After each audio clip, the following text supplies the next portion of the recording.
You, John Fitzgerald Kennedy, do solemnly swear. I, John Fitzgerald Kennedy, do solemnly swear. That you will faithfully execute the office of President of the United States. That I will faithfully execute the office of President of the United States. And will, to the best of your ability. And will, to the best of my ability. Preserve, protect, and defend the Constitution of the United States. Preserve, protect, and defend the Constitution of the United States. So help you God. So help me God.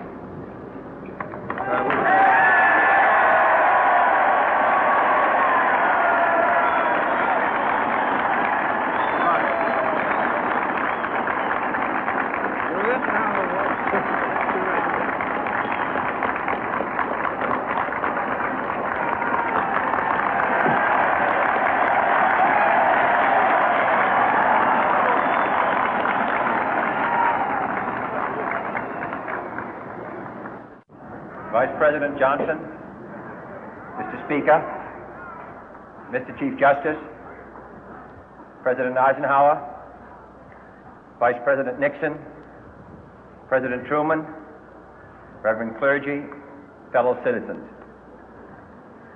We observe today not a victory of party, but a celebration of freedom, symbolizing an end as well as a beginning, signifying renewal as well as change.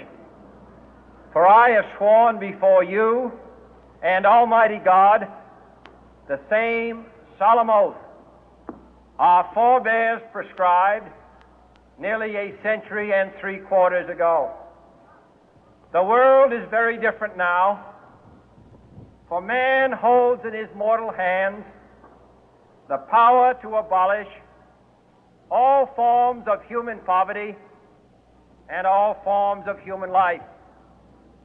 And yet the same revolutionary beliefs for which our forebears fought are still at issue around the globe. The belief that the rights of man come not from the generosity of the state, but from the hand of God. We dare not forget today that we are the heirs of that first revolution.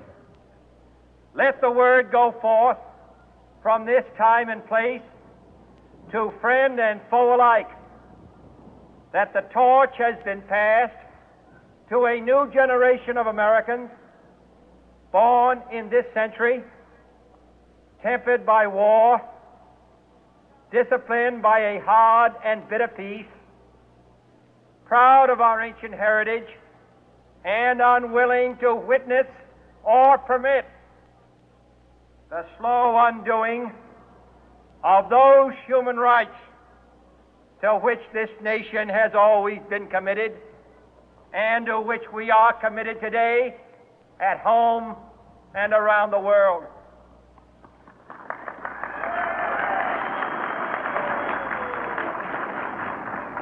Let every nation know, whether it wishes us well or ill, that we shall pay any price, bear any burden, meet any hardship, support any friend, oppose any foe to assure the survival and the success of liberty.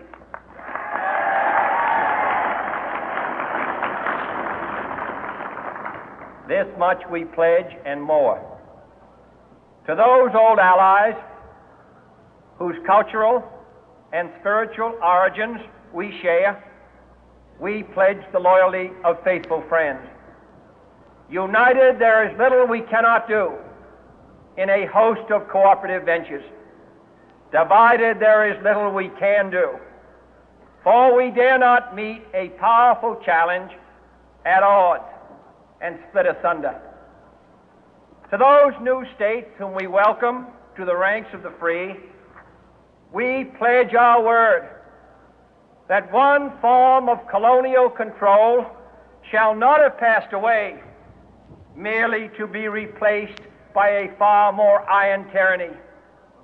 We shall not always expect to find them supporting our view, but we shall always hope to find them strongly supporting their own freedom, and to remember that in the past, those who foolishly sought power by riding the back of the tiger ended up inside.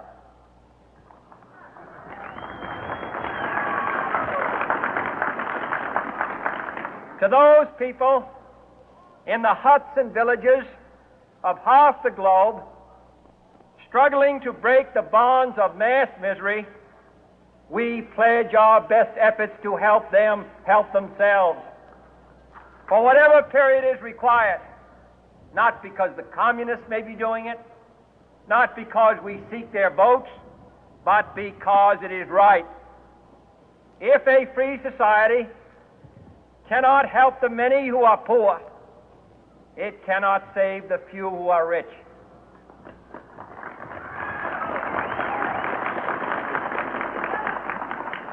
To our sister republics south of our border, we offer a special pledge to convert our good words into good deeds, in a new alliance for progress, to assist free men and free governments in casting off the chains of poverty.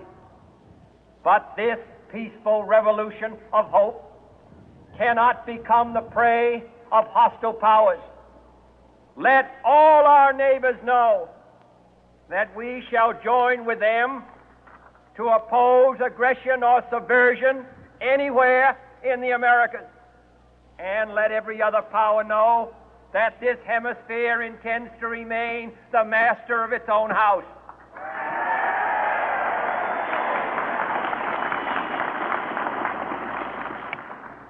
To that World Assembly of Sovereign States, the United Nations, our last best hope, in an age where the instruments of war have far outpaced the instruments of peace, we renew our pledge of support to prevent it from becoming merely a forum for invective, to strengthen its shield of the new and the weak, and to enlarge the area in which its writ may run. Finally, to those nations who would make themselves our adversary, we offer not a pledge, but a request that both sides begin anew the quest for peace. Before the dark powers of destruction, unleashed by science, engulf all humanity in planned or accidental self-destruction, we dare not tempt them with weakness, for only when our arms are sufficient beyond doubt can we be certain beyond doubt that they will never be employed. But neither can two great and powerful groups of nations take comfort from our present course, both sides overburdened by the cost of modern weapons, both rightly alarmed by the steady spread of the deadly atom, yet both racing to alter that uncertain balance of terror that stays the hand of mankind's final war. So let us begin anew, remembering on both sides that civility is not a sign of weakness, and sincerity is always subject to proof. Let us never negotiate out of fear, but let us never fear to negotiate.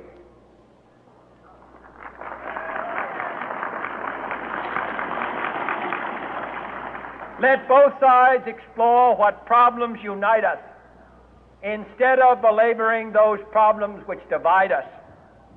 Let both sides, for the first time, formulate serious and precise proposals for the inspection and control of arms, and bring the absolute power to destroy other nations under the absolute control of all nations.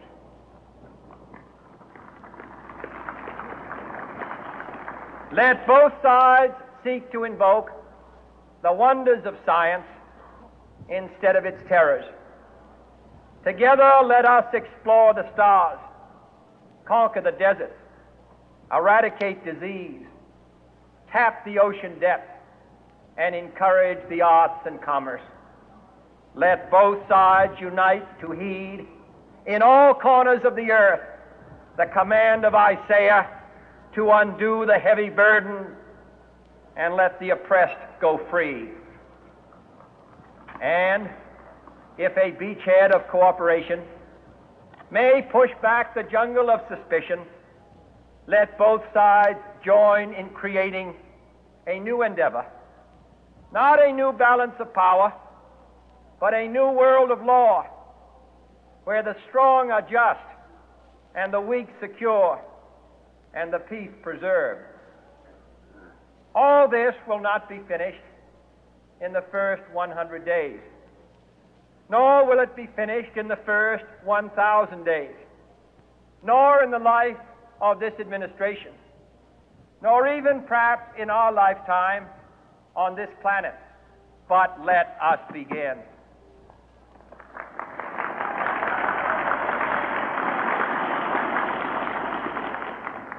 In your hands, my fellow citizens, more than mine, will rest the final success or failure of our course. Since this country was founded, each generation of Americans has been summoned to give testimony to its national loyalty. The graves of young Americans who answered the call to service surround the globe.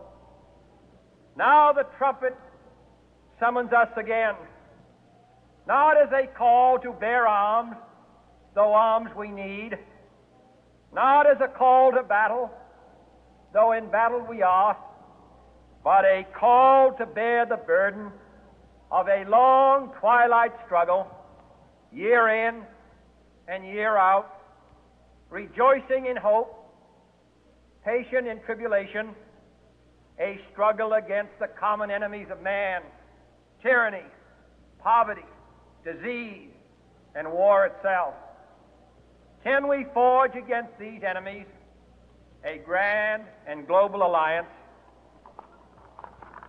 north and south, east and west, that can assure a more fruitful life for all mankind? Will you join in that historic effort?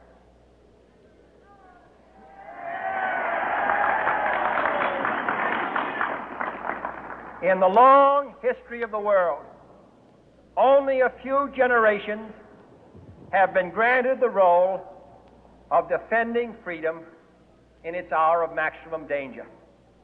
I do not shrink from this responsibility. I welcome it.